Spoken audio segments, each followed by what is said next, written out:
Dominate the controllables. I love that phrase. It is so powerful when you think about dominating what you can control. We talked about that on Monday's podcast, and I challenged you to attack this week. And here we are again in the middle of the week. Are you in attack mode as you think about it?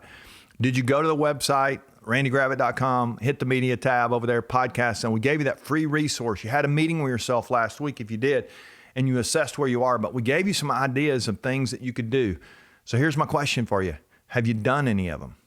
Are you dominating what you can control? Or are you just sitting there going, no, I'm still running on empty. I'm still running on fumes. If you think about that gas gauge we used last week and that tank I held up, so many of us right now, we're still running on empty. We haven't been to the gas station. You got some things that you can do to dominate what you can control.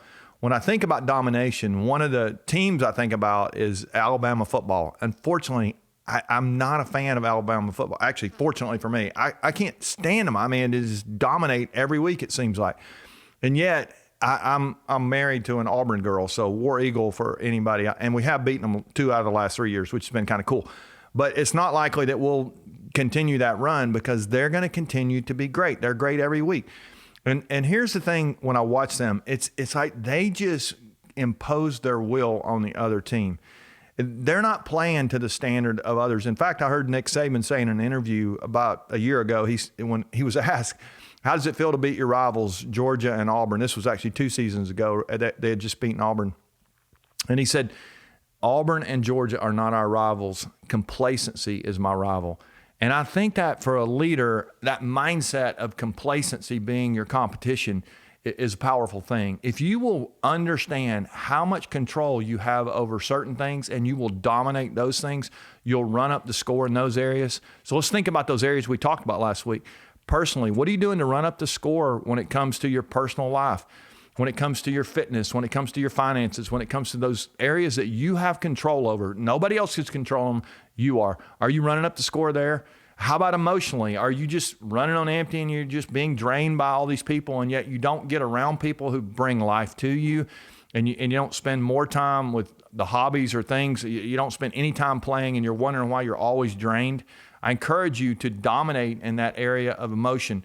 And then finally, relationally, we don't want to think about dominating relationally, but this mindset of having a run up the score in my relationships mindset, what would that look like? It would look like being present with the people who matter most to you. So many times it's easy to go home and be there without really being there, to be with your kid without really being present and listening to your kid.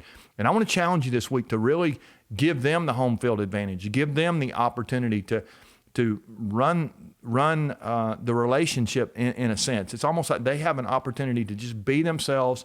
You don't have extra expectations. You don't have this high bar that they can't live up to. You're just there. You just love the people that you're supposed to love the most. So I want to challenge you to do that. Let me remind you, author and psychologist Dr. Henry Cloud says, you are ridiculously in charge. It's on you to lead you. Go lead yourself this week. Dominate the controllables. And if you will, it'll get a lot better for the people you lead, and you'll benefit as well.